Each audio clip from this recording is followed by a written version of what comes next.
औज़ुबिल्लाहि मिनश्शैतानिर्रजीम बिस्मिल्लाहिर्रहमानिर्रहीम। अस्सलामुअलैकुम व्यूअर्स, क्या हाल है? ठीक है, उम्मीद है खैरियत से होंगे। अल्लाह पाक आपको खुश रखे, आबाद रखे, अच्छे हालों में रखे। मेरी दुआएं आपके साथ हैं।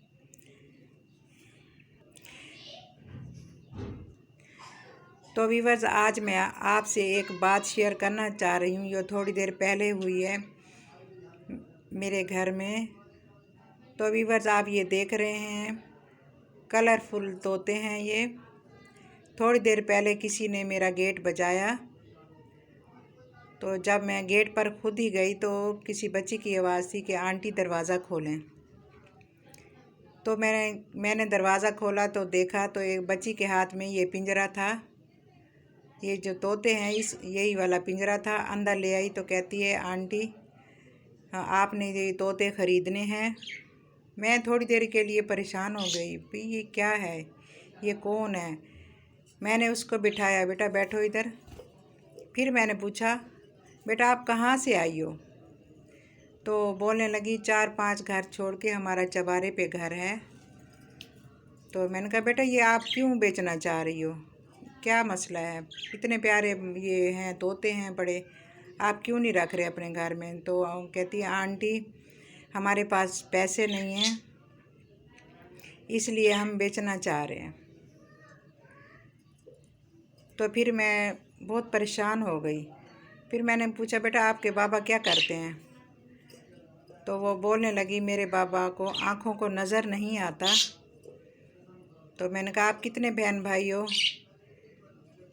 3 बहनें हैं, एक छोटा भाई है, और वो बच्ची थी 8 साल की, बाकी छोटे बहन भाई हैं। तो मैंने बोला, बेटा आप घर का खर्चा फिर कैसे चलाते हो? मम्मा बाबा तो काम करते नहीं हैं। तो वो बोलने लगी, मम्मा घरों में काम करती हैं, बस हम बड़ी मुश्किल से गुजारा करते हैं। मैंने कहा, फिर आप ये क्यों बेचने क्यों आए हो बेटा? कहते हैं, हमने गांव जाना है। मैंने क्या करने? अपने नानों के घर जाके ईद करनी है। मैंने कहा, आपने रोज़े यहाँ नहीं रखने? कहती, नहीं हम अपने नानों के घर जाएंगे, वहीं रोज़े रखेंगे। जो बाकी हैं, हम बहुत मुश्किल में हैं, हम वहीं जाके ईद करेंगे, हम फिर ईद के बाद आएंगे। तो व्यूअर्स, वो इतनी सी बच्ची, ऐसे समझो वो घर के सारा कुछ जानती है, सारा निज़ाम जानती है। वो मैं बहुत आज अपसेट हूँ इतनी कि मुझे समझ नहीं आ रही। बहरहाल ये मैंने तोते उनसे ले लिए, जो उसने पैसे बताए थे उससे कहीं ज़्यादा मैं आपको बताना नहीं चाहती। मैंने खामोशी से मैंने कहा, ठीक है बेटा ये रख लो, हमारे बच्चे हैं वो खेलेंगे इनसे।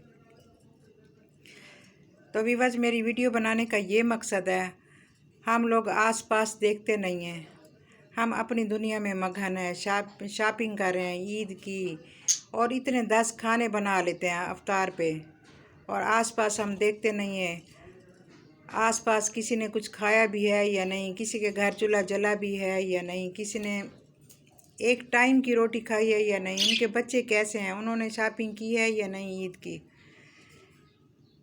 हम बहुत खुदगर्ज हो चुके हैं, हम बहुत खुदगर्ज हैं।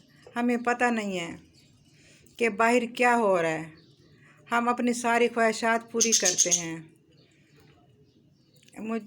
बस मैं अब क्या कहूँ, मैं ख़ुद अपने आप से शर्मिंदा हूँ, बहुत शर्मिंदा हूँ।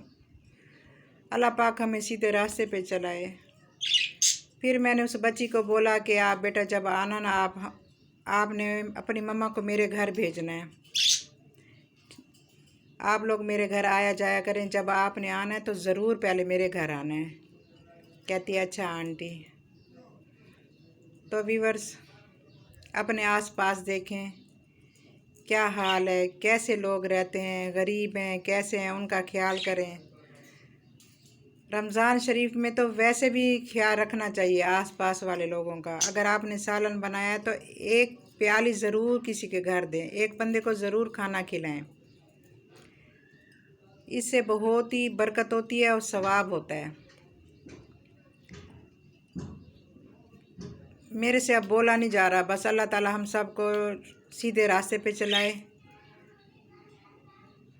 दुआ में याद रखिएगा। फ़ी अमानुल्लाह। अल्लाह हाफिज़।